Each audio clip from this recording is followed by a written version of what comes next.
বিসমিল্লাহির রহমানির রহিম। আসসালামু আলাইকুম রহমতুল্লাহ। প্রিয় শিক্ষার্থীবৃন্দ, আশা করি তোমরা সকলে ভালো আছো। ইস্পাহানী উচ্চ বিদ্যালয়ের আজকের যে অনলাইন ক্লাস, সেই অনলাইন ক্লাসে তোমাদের আমি যে বিষয়টি নিয়ে আলোচনা করব সেটা হলো যে নবম শ্রেণীর বাংলাদেশের ইতিহাস ও বিশ্ব সভ্যতা একটা সাবজেক্ট, যে বিষয়ের উপরে তোমাদের আলোচনা, সেটা হচ্ছে যে আজকের বিষয় হচ্ছে প্রথম অধ্যায়ের ইতিহাস পরিচিতি। আমরা আজকে যে পাঠটা আমরা আলোচনা করব সেটা হচ্ছে যে ইতিহাস পরিচিতি। তো আমি পাঠ করার পূর্বে আমি যেটি বলতে চাই সেটা হচ্ছে যে আমাদের যে ইতিহাস পরিচিতি, আসলে প্রত্যেকটা জাতিরই কিন্তু ইতিহাস আছে না। আমাদের সবচেয়ে বড়, আমরা যারা বাঙালি, আমাদের একটা ঐতিহ্য, একটা ইতিহাস এবং জাতিগত সত্তা, এবং যে ইতিহাস আমাদের কখনো ভোলার নয়। আজকে আমরা স্বাধীন বাংলাদেশের একটা অভ্যুত্থান ঘটেছে, স্বাধীন বাংলাদেশ আমরা জন্ম লাভ করেছি এবং সেখানে আমরা সুন্দর একটা বাংলাদেশ আমরা স্বাধীন বাংলাদেশ অর্জন করতে সক্ষম হয়েছি। এই যে আমাদের যে একটা স্বাধীনতা, এই স্বাধীনতার পেছনে কিন্তু দীর্ঘ একটা কঠোর সংগ্রাম এবং অনেক রক্তক্ষয়ী যুদ্ধ, মা বোনের ইজ্জত এবং ইজ্জতের বিনিময়ে আমরা আজকে এই স্বাধীনতা অর্জন করতে সক্ষম হয়েছি। তোমরা জানো যে 1971 সালে আমাদের দেশে মুক্তিযুদ্ধ হয়েছিল। সেটা কিন্তু আমাদের একটা সবচেয়ে বড় গৌরবগাথা একটা ইতিহাস, যে এই জাতি কখনোই আমরা মাথা উঁচু করে দাঁড়াতে পারবো যে আমরা যুদ্ধ করে আজকে আমরা দেশটাকে স্বাধীন করেছি। আমাদের একটা ইতিহাস আছে, ঐতিহ্য আছে। ইতিহাস যে জাতির নাই, সে জাতি তো মানে বলতে গেলে কি, যে সে জাতির কোনো ঐতিহ্যই নেই। ইতিহাস কি করে? ইতিহাস পরিচয় বহন করে একটা জাতির জাতিগত সত্তা, এবং এটা আমাদের একটা গৌরবের বিষয়। আচ্ছা, যাই হোক, আজকে আমরা যে বিষয়টি আলোচনা করব সেটা হচ্ছে ইতিহাস পরিচিতি। তোমরা প্রথম অধ্যায় দেখে থাকবে তোমাদের পাঠ্য বইয়ের মধ্যে, যে মেন বইয়ের সরকার কর্তৃক যে মেন বইটা দিয়েছে সেই বইটা তোমরা দেখবে, সেই বইয়ের মধ্যে দেওয়া আছে। তো প্রথম অধ্যায়ে যে আলোচনা, সেটা আজকে আমি আলোচনা করব, সংক্ষিপ্ত আকারে তোমাদের সামনে তুলে ধরার জন্য চেষ্টা করব। তো তোমরা আশা করি মনোযোগ সহকারে আমার ক্লাসগুলো একটু দেখবে, বাসায় একটু নোট করার জন্য চেষ্টা করবে। আর বিষয়টা হচ্ছে যে তোমরা যারা এই যে কোভিড-19 একটা পরিস্থিতি, একটা দুর্যোগ সময়, বাসায় বসে তোমরা পড়াশোনা করতেছ, যাই হোক, হয়তো কতটুকু করো সেটা তো আর আমরা দেখতে পারি না। হয়তো বাসায় তোমরা অ্যাসাইনমেন্টগুলো কমপ্লিট করে আইনা এখানে আমাদের স্কুলে জমা দিয়ে যাও, তো তখন আমরা খাতার মধ্যে দেখি, মূল্যায়ন করি। যাই হোক, তোমরা বাসায় বসে এগুলো বইগুলো ঘাঁটবে এবং বিষয়গুলো তোমরা বুঝে পড়ার জন্য চেষ্টা করবে। আর আরেকটা বিষয় হচ্ছে যে তোমরা এখন বাসায় অযথা সময় নষ্ট না করে মেন বইটাকে ভালোভাবে অনুসরণ করবে। যাই হোক, আমি মূল আলোচনায় চলে যাচ্ছি। আশা করি তোমরা একটু হলেও উপকৃত হবে। তো দেখো, ইতিহাস, তা প্রত্যেকটা মানুষ কী করে? আত্ম অনুসন্ধান করে, এবং প্রতিটি জাতিরই জাতিগোষ্ঠী যে জাতিসত্তার পরিচয় জেনে গৌরব বোধ করে। আমরা বাঙালি, আমাদেরও একটা জাতি, আমাদেরও একটা কি গৌরবময় একটা ইতিহাস আছে। এবং তোমরা জানো যে প্রায় 200 বছর উপনিবেশিক শাসন, প্রায় ব্রিটিশরা যারা আমাদের এই 200 বছর এই কি করেছে? শাসন করেছে। উপনিবেশিকরা, তারা ব্রিটিশরা এসে এই দেশটাকে শোষণ করেছে। এবং এর পরবর্তীতে 23 বছরের পাকিস্তান শাসনের বিরুদ্ধে আন্দোলন সংগ্রামের চূড়ান্ত পরিণতিতে যারা পাকিস্তান আন্দোলন হয়েছিল, আমরা ছিলাম পূর্ব পাকিস্তান নামক দুইটা রাষ্ট্র ছিল। একটা রাষ্ট্র ছিল পূর্ব পাকিস্তান, আর একটা হচ্ছে পশ্চিম পাকিস্তান।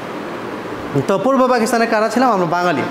আর পশ্চিম পাকিস্তানে ছিল পাকিস্তানিরা। তারা কি করেছে? আজকে আমাদের এই দেশটাকে পশ্চিমা শাসক গোষ্ঠীরা আমাদেরকে সুদীর্ঘ 23 বছর পাকিস্তানের শাসনের বিরুদ্ধে একটা আন্দোলন হয়। সেই আন্দোলন তারা কি করেছে? আমাদেরকে অন্যায় অত্যাচার, আমাদেরকে শোষণ করে রেখেছিল, কিন্তু তারা বেশি দিন সেটা করতে পারেনি। পরবর্তীতে আমাদের এই পূর্ব পাকিস্তানের জনগণ কি করে সোচ্চার হয়ে ওঠে, তাদের স্বাধিকার আন্দোলন, স্বাধীনতার মাধ্যমে, তাদের রক্তক্ষয়ী যুদ্ধের মাধ্যমে দীর্ঘ 9 মাস রক্তক্ষয়ী যুদ্ধের পর আমরা এই স্বাধীনতা অর্জন করতে সক্ষম হয়েছি। এটা হচ্ছে আমাদের একটা সবচেয়ে বড় একটা একটা ইতিহাস, যেটা আমাদের কখনো ভোলার না, ইতিহাসের পাতায় সবসময় লিখে থাকবে। এবং এটা মানুষ আজকের মানে পূর্ববর্তী যে প্রজন্ম তারাও জেনে এসেছে, এবং পরবর্তী প্রজন্ম এভাবে ধারাবাহিকভাবে, তোমাদের পরবর্তী প্রজন্ম এভাবে যারাই আসবে তারাই এই ইতিহাস সম্পর্কে জানবে। কারণ ইতিহাস না জানলে সেটার কোনো, সেই দেশের, সেই মানুষের আত্মগৌরব বলতে কোনো কিছু থাকে না। কাজেই ইতিহাস একটা ঐতিহ্যের বিষয়। আচ্ছা, তারপরে দেখো, বিশ্বের মানচিত্রে জন্ম হয়েছে একটি স্বাধীন রাষ্ট্র। আচ্ছা, এই স্বাধীন দেশে স্বীকার করতে হবে যে একজন মহান নেতা আমরা যার অবদানকে অস্বীকার করতে পারবো না, যার অবদান এতটাই অবদান, যিনি স্বাধীনতা আন্দোলনে ডাক দিয়েছিলেন, যিনি স্বাধীনতার পতাকা, ঝান্ডা যিনি ধরে রেখেছিলেন, স্বাধীনতার রূপ যিনি স্বাধীনতা বজ্রকণ্ঠে যিনি বলেছিলেন, এবারের সংগ্রাম আমাদের মুক্তির সংগ্রাম, এবারের সংগ্রাম আমাদের স্বাধীনতার সংগ্রাম। আচ্ছা, এবার দেখো তিনি কি করেছেন, যে 1971 সালে আমাদেরকে মুক্তিযুদ্ধের অনুপ্রেরণা জুগিয়েছিলেন। তিনি হলেন আমাদের জাতির জনক বঙ্গবন্ধু শেখ মুজিবুর রহমান। তার অবদান এদের স্বাধীনতার পেছনে, তার অবদানকে ভোলা যাবে না। তো যাই হোক, আমরা ইতিহাস আজকে পাঠ যে বিষয়টা, সেটা হচ্ছে যে ইতিহাসের যে উৎপত্তি লাভ করেছে সেই বিষয়ে আমরা আজকে বলবো একটু। যে দেখো, ইতিহাস শব্দটির উৎপত্তি হয়েছে ইতিহাস শব্দ থেকে, যার অর্থ হচ্ছে ঐতিহ্য। আচ্ছা, E.H. কারের ভাষায় বলা হয় যে ইতিহাস হলো বর্তমান অতীতের মধ্যে এক অন্তহীন সংলাপ। তাহলে এখানে আমরা বুঝতে পারছি যে ইতিহাস হলো কি, বর্তমান এবং অতীতের মধ্যে অন্তহীন একটা সংলাপ। আচ্ছা, তারপরে কি বলছে, যে গ্রিক শব্দ হিস্টোরিয়া শব্দ থেকে, এইমাত্র শুরু করছি, গ্রিক শব্দ হিস্টোরিয়া শব্দ থেকে এই ইতিহাস শব্দটি উৎপত্তি হয়েছে। এখন ইংরেজি শব্দ হিস্টোরিয়া শব্দ এবং হিস্টোরি শব্দটির উৎপত্তি, যার প্রতি শব্দ হচ্ছে ইতিহাস। হিস্টোরিয়া শব্দটির প্রথম ব্যবহার করেন গ্রিক ঐতিহাসিক হ্যারোডোটাস। তিনি ইতিহাসের সর্বপ্রথম এই শব্দটি ইতিহাসের জনক হিসাবে যাকে বলা হয়, যে গ্রিক হ্যারোডোটাস ইতিহাসের জনক। আমি নামটা লিখে দিচ্ছি, তোমরা এটা পরীক্ষাতে আসে মনে রাখবা, সংক্ষিপ্ত প্রশ্ন এটা। প্রথমে আমরা কি পড়তেছি যে ইতিহাসের ধারণা।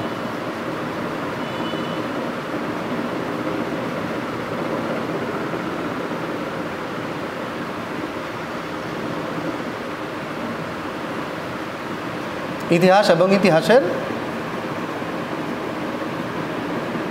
ধারণা, এর মধ্যে এই ধারণাটার মধ্যে আমি যে বললাম যে ইতিহাসের জনককে,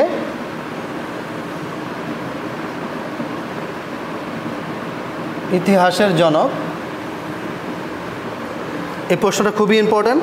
ইতিহাসের জনক হচ্ছেন গ্রিক ঐতিহাসিক হ্যারোডোটাস।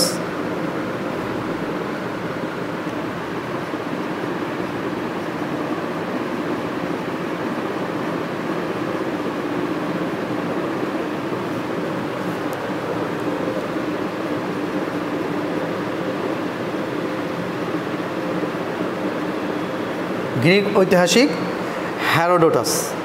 হ্যারোডোটাস খ্রিস্টপূর্ব 5ম শতক। আচ্ছা, যাই হোক, তোমরা দেখে থাকবে যে এই প্রশ্নটা খুবই ইম্পর্টেন্ট। ইতিহাসের জনককে, তাহলে গ্রিক ঐতিহাসিক হ্যারোডোটাস, তিনি সর্বপ্রথম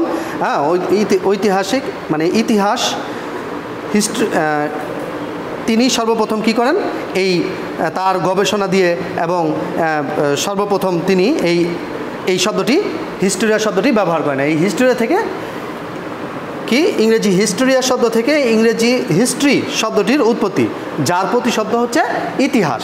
হিস্ট্রি শব্দটা ইতিহাস, হিস্ট্রি শব্দটার অর্থ কি ইতিহাস। আচ্ছা, এবার দেখো তিনি কি করেছেন, তিনি তার গবেষণায় গ্রিস এবং পারস্যের মধ্যে যে যুদ্ধ সংগঠিত হয়েছিল সেই যুদ্ধের মধ্যে তিনি বিভিন্ন বিষয়ের উপরে অনুসন্ধান করেছেন এবং তিনি সেখানে অনুসন্ধান করে গবেষণা করে তিনি কি করেছেন যে ইতিহাস সম্পর্কে ধারণা লাভ করেছেন। অনেক সুন্দর সুন্দর তিনি মানে প্রাপ্ত তথ্য নিয়ে, গুরুত্বপূর্ণ তথ্য নিয়ে এবং গ্রিসের যে বিজয় গাথা লিপিবদ্ধ করেছেন এবং কিভাবে সেই তারা বিজয় হইল, কিভাবে এই দেশটা স্বাধীন হলো সেই বিষয়ের উপরে তিনি লিপিবদ্ধ করেছেন। এরপরে দেখো কেন করেছেন, কারণ পরবর্তী প্রজন্ম যাতে সেটা জানতে পারে এবং সেখান থেকে দেশপ্রেম। সবচেয়ে বড় কথা হচ্ছে যে ইতিহাস জানাটা কেন জরুরি, কারণ ইতিহাস জানাটা জরুরি এজন্যই যে দেশপ্রেমে একটা জাতিকে উদ্বুদ্ধ করে। যেমন পরবর্তী প্রজন্ম, আমাদের এই পরবর্তী প্রজন্মটা আসবে, তারা ইতিহাস সম্পর্কে জানবে। আমাদের এই যে 1971 সালে যে রক্তক্ষয়ী যুদ্ধ হয়েছিল সেই ইতিহাসটা তারা জানবে, কিভাবে স্বাধীনতা লাভ করেছি সেই ইতিহাসগুলো যখন তোমরা জানবে তোমাদের মধ্যে কি হবে, একটা দেশপ্রেম জাগ্রত হবে, দেশপ্রেমে তোমরা উদ্বুদ্ধ হবা।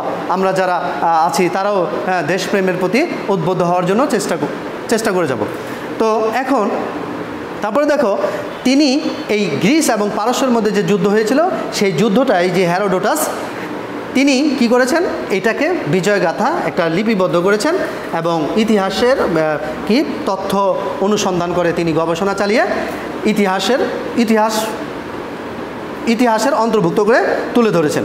এরপর দেখো আধুনিক ইতিহাসের জনক একজন আছেন, তিনি হলেন যে জার্মান ঐতিহাসিক লিওপল্ড ফন র্যাঙ্কে। এটা খুবই ইম্পর্ট্যান্ট একটা বিষয় যে আধুনিক ইতিহাসের জনক কে। আমি লিখতেছি, দেখো আধুনিক ইতিহাসের জনক। তাহলে একটা প্রশ্ন আসে যে আধুনিক ইতিহাসের জনক কে। আধুনিক, তোমরা কিন্তু অনেকে প্রশ্নের মধ্যে লেখা থাকে ইতিহাসের জনক কে, তোমরা লেখো যে আধুনিক ইতিহাসের জনক যদি আসে তাহলে তোমরা লেখো যে হেরোডোটাস। কি হেরোডোটাস, ঐতিহাসিক হেরোডোটাসের নামটা লিখে দাও। কিন্তু না, আধুনিক ইতিহাসের জনক একজন, আর গ্রিক ঐতিহাসিক যিনি হিস্টোরি শব্দ থেকে যিনি সর্বপ্রথম শব্দটা ব্যবহার করেন তিনি হলেন গ্রিক ঐতিহাসিক হেরোডোটাস। তিনিও ইতিহাসের জনক, কিন্তু আধুনিক ইতিহাসের জনক হচ্ছে লিওপল্ড ফন র্যাঙ্কে, জার্মান ঐতিহাসিক। তিনি হলেন জার্মান, মনে রাখবে, কারণ ইতিহাস বিষয়ে পড়তে গেলে কিন্তু সত্য ঘটনা, সত্য বাণীগুলো তোমাদেরকে মনে রাখতে হবে, যে উক্তিগুলো মনে রাখতে হবে। ঠিক আছে, দেখো জার্মান ঐতিহাসিক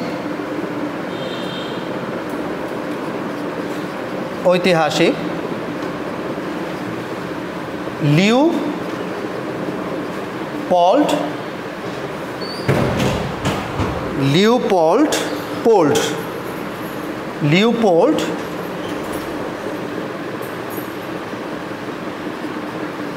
ফন র্যাঙ্কে,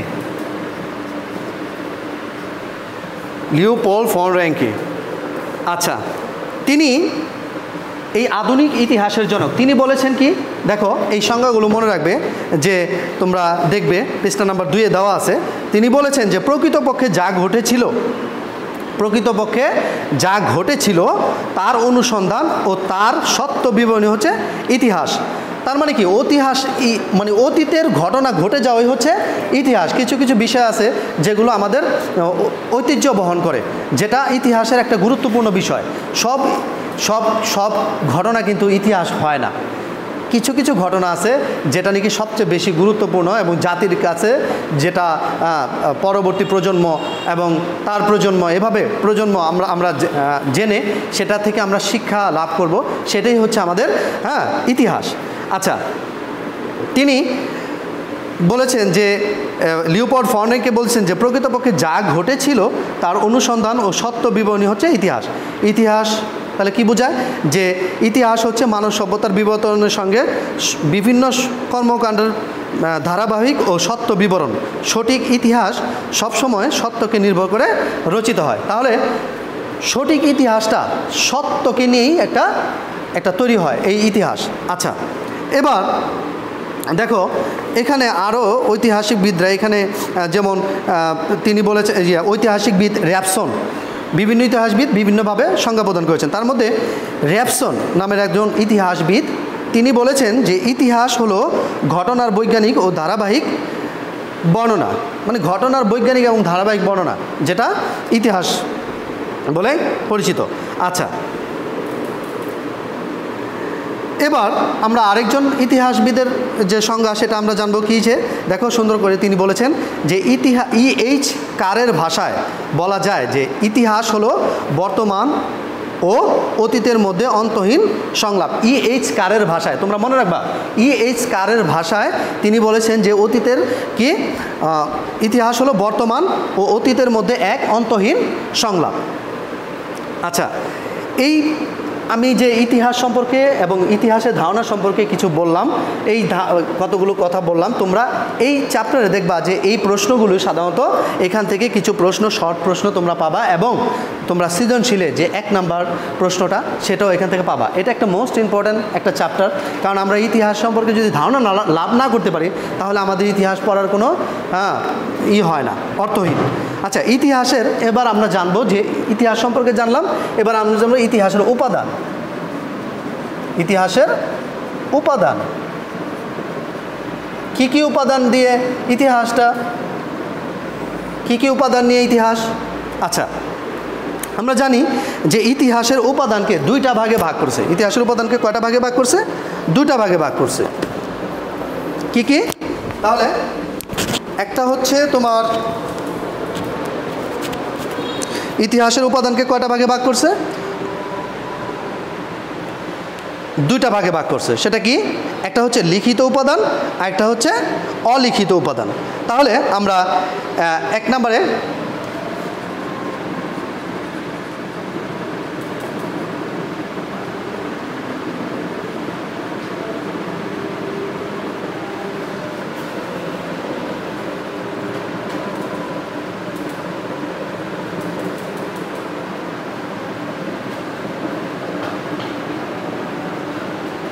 ইতিহাসের উপাদানকে 2 ভাগে ভাগ করা হয়। এক হচ্ছে লিখিত উপাদান,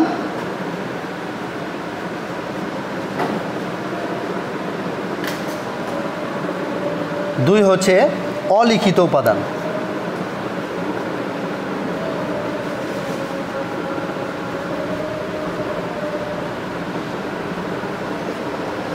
আচ্ছা, তাহলে আমরা উপাদান, ইতিহাসের উপাদান কয়টা?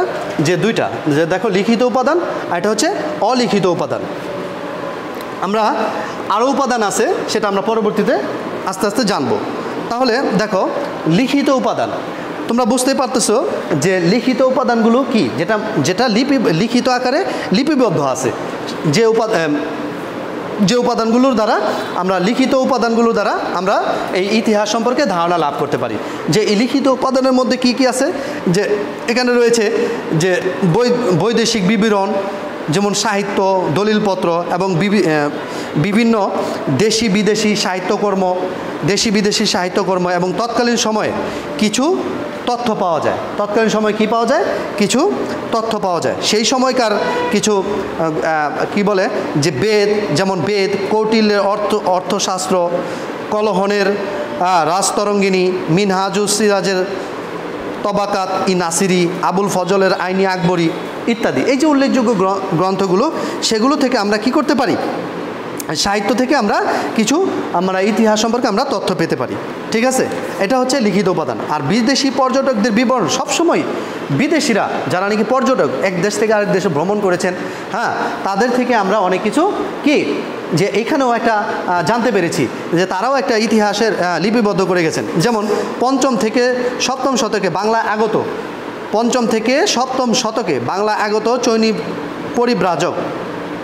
তাহলে চৈনিক পরিব্রাজককে যথাক্রমে ফা, হিয়েন, এই যে প্রশ্নগুলো এটা মনে রাখবে যে ফা, হিয়েন, ফাহিয়েন, হিউয়েন সাং ও ইৎসিং এর বর্ণনা। আচ্ছা, পরবর্তী সময়ে আফ্রিকান পরিব্রাজক ইবনে বতুতা, অন্যদের লেখা ইবনে বতুতা, হ্যাঁ, অন্যদের লেখাও এই অঞ্চলের বিবরণ পাওয়া গেছে। আচ্ছা, তারপরে এসব ঘটনা থেকে তৎকালীন সময়ে যে সমাজ ব্যবস্থা, সামাজিক ব্যবস্থা, অর্থনৈতিক ব্যবস্থা, ধর্ম আচার অনুষ্ঠান, অনেক তথ্য এগুলো থেকে আমরা জানতে পেরেছি। কারণ বৈদেশিক যারা বিদেশে পর্যটক যারা বিভিন্ন দেশ ভ্রমণ করেছে, তারা কি করেছে যে তারা বিভিন্ন সাংস্কৃতিক এবং বিভিন্ন বিষয়ে তারা জ্ঞান লাভ করে তারা এগুলো কি করেছেন, যে বই আকারে লিপিবদ্ধ করেছেন, গ্রন্থ আকারে লিপিবদ্ধ করেছেন, যেটা সাহিত্যের অন্তর্ভুক্ত হয়। তারপরে দেখো সাহিত্যের উপাদান। এরপর আছে কি, ইতিহাসের উপাদানের মধ্যে দুইটা লিখিত অলিখিত উপাদান আমরা পেলাম। এরপর আছে সাহিত্য উপাদান। সাহিত্য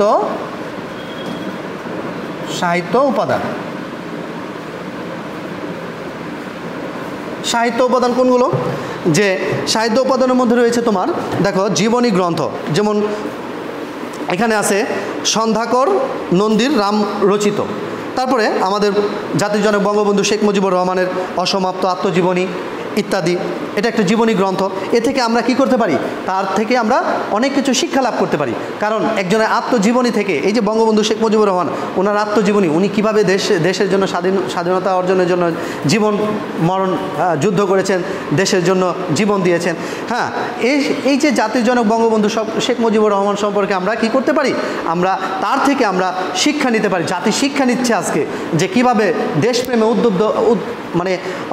দেশপ্রেমে দেশপ্রেম নিজের মধ্যে জাগ্রত করা যায়, সচেতনতা বোধ জাগ্রত করা যায়।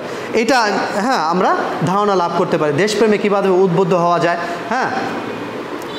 এটাই সত্য ঘটনা তারা কি করেছেন, তুলে ধরেছেন।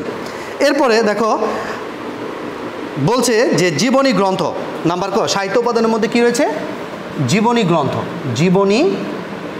জীবনী গ্রন্থ। এরপরে নাম্বার খতে আছে যে দেশীয় সাহিত্য।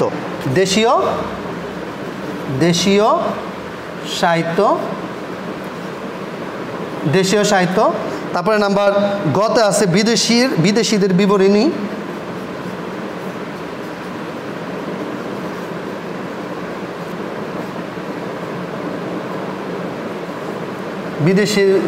বিবরণী। এরপরে হচ্ছে প্রাচীন ধর্মগ্রন্থ নাম্বার গহ। প্রাচীন ধর্মগ্রন্থ। এরপরে হচ্ছে নাম্বার অন্যান্য। আচ্ছা, দেখো সাহিত্যের উপাদান মানে জীবনী গ্রন্থ। তো এটা বললাম যে বঙ্গবন্ধু শেখ মুজিবুর রহমানের আত্মজীবনী, অসমাপ্ত আত্মজীবনী থেকে আমরা ধারণা লাভ করতে পারি।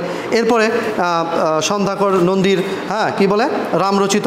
আবার এরপরে কি আছে, নাম্বার খতে আছে দেশীয় সাহিত্য। দেশীয় সাহিত্যটা কি, যে কলহনের রাজতরঙ্গিনী, কালিদাসের মেঘদূত ইত্যাদি। এটা হচ্ছে দেশীয় সাহিত্য। তোমরা এগুলো মনে রাখবে যে কোনটা দেশীয় সাহিত্য।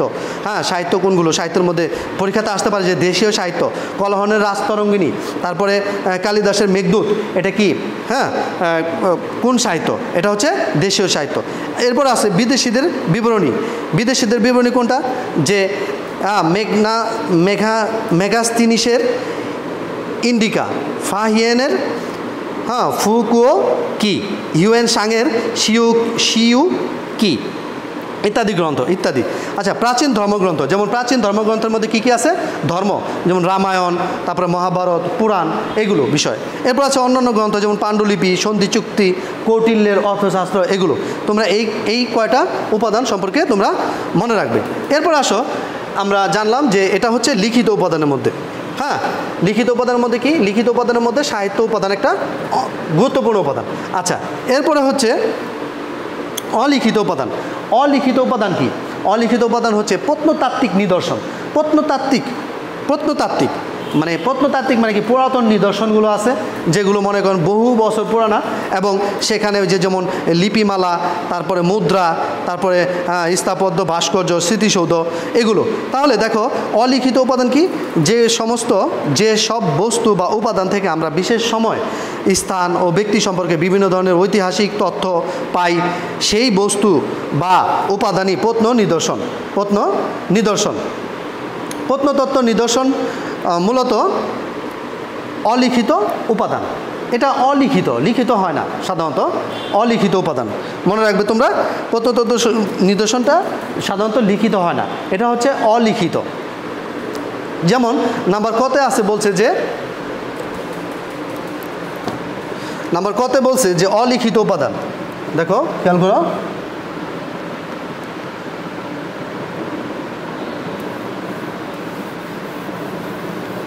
অলিখিত উপাদান।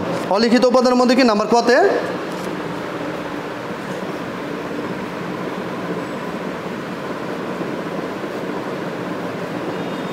অলিখিত উপাদান।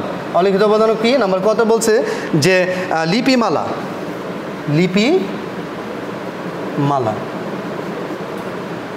লিপিমালা কি, যে লিপিমালা। তারপরে নাম্বার খতে আছে মুদ্রা, নাম্বার ঘতে আছে মুদ্রা। পরে কি স্থাপত্য, ভাস্কর্য ও স্মৃতিসৌধ।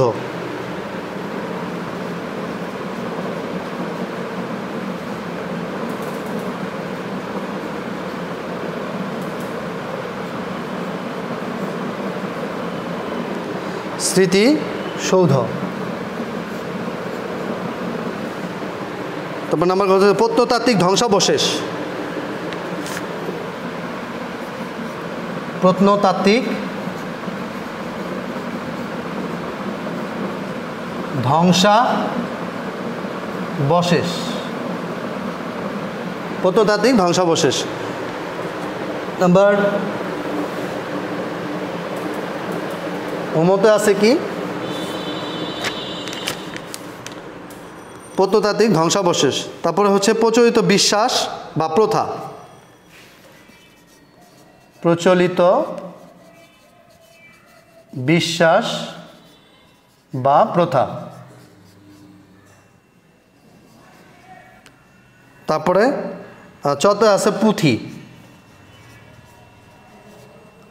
আচ্ছা দেখো, এখানে আমরা এই যে অলিখিত উপাদান, যে লিপিমালা, তারপরে মুদ্রা, স্থাপত্য, ভাস্কর্য, স্মৃতিসৌধ, তারপর প্রত্নতাত্ত্বিক ধ্বংসাবশেষ।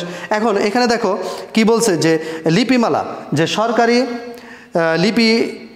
লিপি, যুদ্ধ বিগ্রহ, ভূমিদান, রাজার আদেশ, রাজার নাম, রাজ্য জয়, রাজত্বকাল, ধর্মবিশ্বাস, তারপরে কি প্রভৃতি।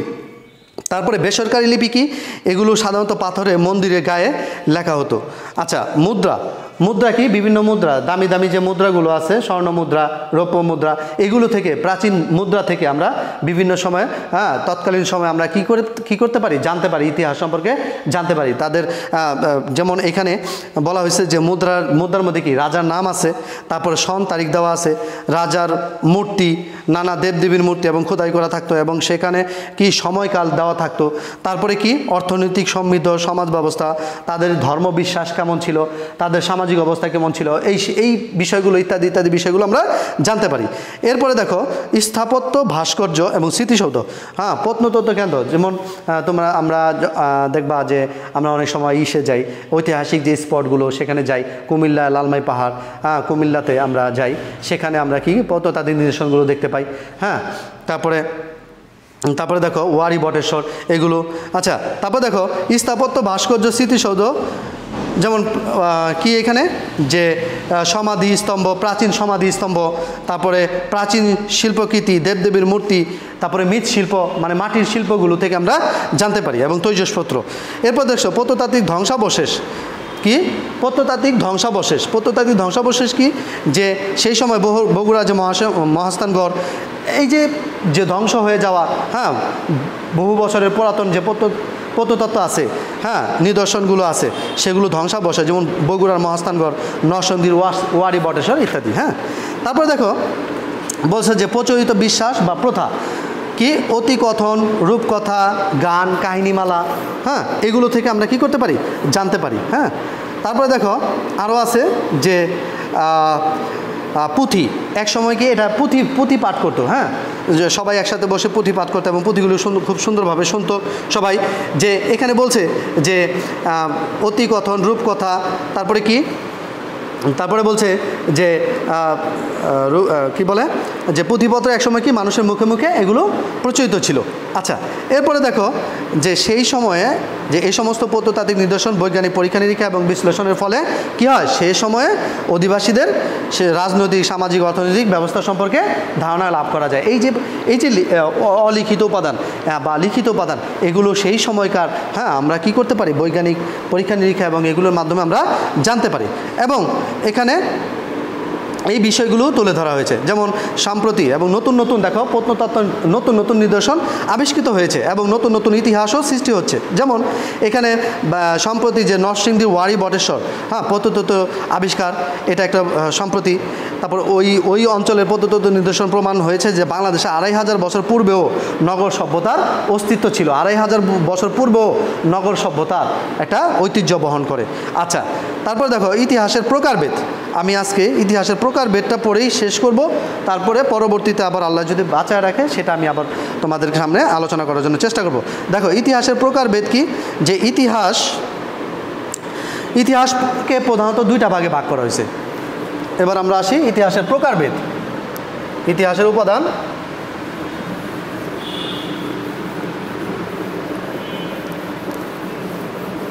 ইতিহাসের প্রকারভেদ। ইতিহাস প্রধানত কয় প্রকার, দুই প্রকার। যেমন ভৌগোলিক অবস্থানগত এবং বিষয়বস্তুগত। এক নম্বরে ভৌগোলিক অবস্থানগত দিক বা ভৌগোলিক অবস্থানগত ইতিহাস।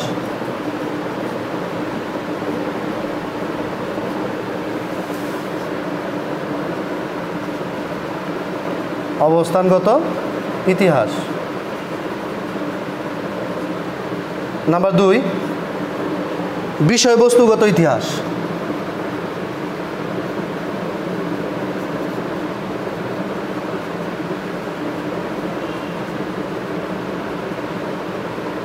আচ্ছা, দেখো তাহলে ইতিহাসের প্রধানত প্রকারভেদ কত, দুই প্রকারের, যে ভৌগোলিক অবস্থানগত দিক বা ভৌগোলিক অবস্থানগত ইতিহাস, আর নাম্বার 2 হচ্ছে যে বিষয়বস্তুগত ইতিহাস।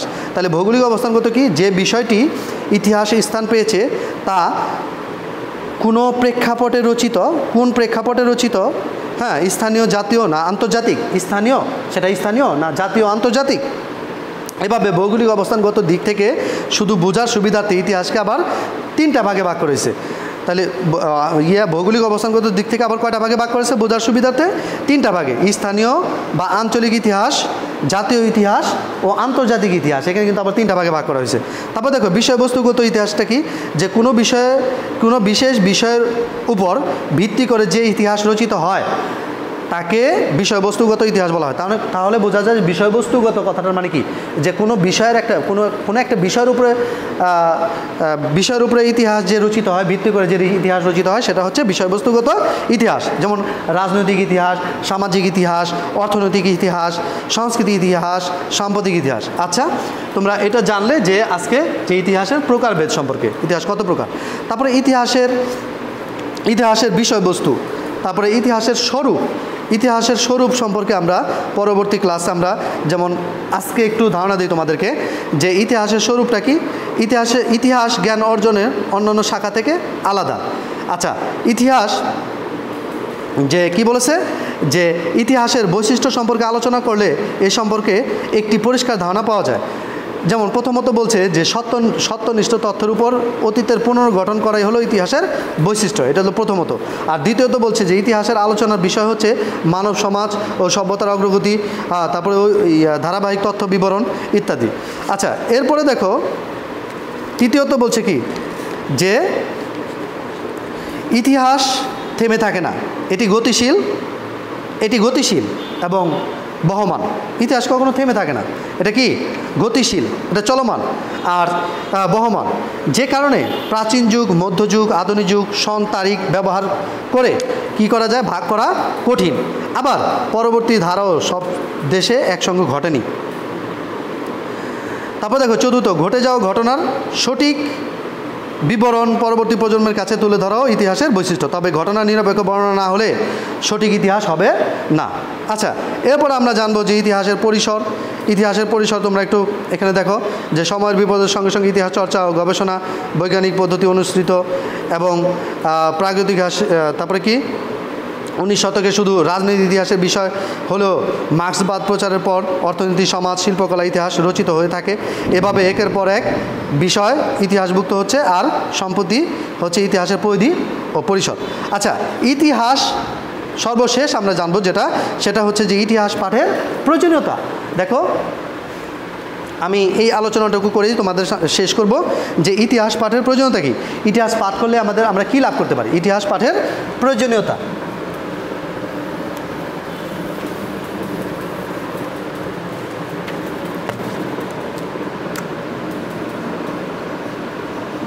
ইতিহাস পাঠের প্রয়োজনীয়তা, কারণ ইতিহাস পাঠ করলে আমরা অনেক কিছু জানতে পারি। সেটা কি, যে ইতিহাস পাঠ করলে আমাদের কি হয়, জ্ঞান এবং আত্মমর্যাদা বৃদ্ধি করে। কারণ দেখো অতীতের সত্যনিষ্ঠ বর্ণনা জ্ঞানের পরিধি আমাদের বৃদ্ধি করতে সাহায্য করে। এবং বিবরণ যদি আর এই বিবরণ যদি নিজ দেশের জাতির সংগ্রাম নিজ দেশের হয় এবং জাতির সফল সংগ্রাম ও গৌরবময় ঐতিহ্যের হয়, তাহলে তা মানুষকে দেশপ্রেমে উদ্বুদ্ধ করে। তাহলে ইতিহাস পাঠ করলে আমাদের কি করতে পারি, আমরা আমাদের দেশপ্রেমে উদ্বুদ্ধ হওয়া যায়। আচ্ছা, আত্মবিশ্বাসী, আত্মপত্রী হওয়া যায়। আচ্ছা, তারপর দেখো সচেতনতা বৃদ্ধি করে। ইতিহাস মানুষের জ্ঞান কি করে, জ্ঞানকে সচেতনতা বৃদ্ধি করে এবং উত্থান পতন এবং একটা সভ্যতা এবং জাতির সম্পর্কে আমরা ধারণা লাভ করতে পারি এবং ভালো মন্দের পার্থক্যটা বুঝতে পারি। ফলে তার কর্মের পরিণতি সম্পর্কেও আমরা ধারণা লাভ করতে পারি। তারপরে দৃষ্টান্তের সাহায্যে আমরা শিক্ষা লাভ করি। দৃষ্টান্ত কি দেখো যে ইতিহাসের ব্যবহারিক গুরুত্ব অপরিসীম। মানুষ ইতিহাস পাঠ করে অতীতের ঘটনাবলীর দৃষ্টান্ত থেকে শিক্ষা নিতে পারে। অতীতে যে ঘটনা ঘটে গেছে সেটা থেকে আমরা পরবর্তীতে যাতে শুধরে নিতে পারি এবং পরবর্তীতে যাতে আমরা এটাকে উন্নতির দিকে আমাদের সচেতনতাকে বৃদ্ধি করতে পারি এবং শিক্ষা লাভ করতে পারি, সঠিক শিক্ষা লাভ করতে পারি। সত্য ঘটনা থেকে আমরা ইতিহাস জানতে পারি। ইতিহাস দৃষ্টান্তের মাধ্যমে ইতিহাস শিক্ষাতে ইতিহাসকে বলা হয় শিক্ষণীয় দর্পণ। আসলে দর্পণ বলতে কি, আয়নার সামনে দাঁড়ালে আমার নিজের পুরো চেহারাটা দেখা যায় না, তোমরা নিজেরাই দেখবে যে আয়নার সামনে দাঁড়ালে একটা আয়নাতে যেমন সব কিছু দেখতে পাওয়া যায়, ঠিক ইতিহাস হচ্ছে একটা দর্পণ স্বরূপ। ইতিহাস পাঠ করলে আমরা সব কিছু আমরা জানতে পারি। ইতিহাস পাঠ করলে আমরা বিচক্ষণ এবং ক্ষমতা, বিচার বিশ্লেষণের ক্ষমতা এবং দার্শনিক দৃষ্টিভঙ্গি তৈরিতে সাহায্য করে, আর ফলে জ্ঞান চর্চার প্রতি আগ্রহ জন্মে। সুপ্রিয় শিক্ষার্থীবৃন্দ, আশা করি তোমরা আমার পাঠ ইনশাআল্লাহ একটু হলেও বুঝতে চেষ্টা করেছো এবং বুঝবে। তোমরা একটু বারবার দেখবে এবং এই অধ্যায়টা একটু ভালো করে পড়বে। আবার এখান থেকে এই শর্ট প্রশ্ন এবং সৃজনশীল প্রশ্নগুলো তোমরা যদি একটু রিডিং ভালো করে পড়ো, মেন বইটাকে ভালো করে পড়ো, তোমরা অনায়াসে পরীক্ষা আসলে ভালো করে লিখতে পারবে। তোমরা বাসায় বসে বসে বেশি বেশি করে পড়াশোনা করবে, স্টাডি করবে, বেশি বেশি করে পড়াশোনা করবে। এখন তোমাদের অনেক পড়ার সুযোগ পাইছো, সময় পাইছো, তোমরা বাসায় বসে বসে পড়াগুলো কমপ্লিট করবে। আশা করি তোমরা ভালো থাকবে। আর তোমাদের একটা পড়া দিয়ে দিচ্ছি, দেখো এখানে 7 নাম্বার একটা প্রশ্ন আছে, পৃষ্ঠা নাম্বার মেন বই পাঠ্য বইয়ের বোর্ড বই, যেটা বোর্ড বইয়ের পৃষ্ঠা নাম্বার কত, 7। একটা সৃজনশীল দেওয়া আছে, সৃজনশীল প্রশ্ন 1 নাম্বার, সৃজনশীল প্রশ্ন 1, সৃজনশীল প্রশ্ন 1 নাম্বার, 1 নং। এটা পড়বে বাসায়। আমি পরবর্তী ক্লাসে তোমাদেরকে এটা একটু ধারণা দেওয়ার জন্য চেষ্টা করবো ইনশাআল্লাহ, আল্লাহ যদি বাঁচায় রাখে। তো সবাই ভালো থাকো, সুস্থ থাকো, সকলের সুস্বাস্থ্য কামনা করে এখানেই আজকের মতো শেষ করছি। আসসালামু আলাইকুম রহমতুল্লাহ।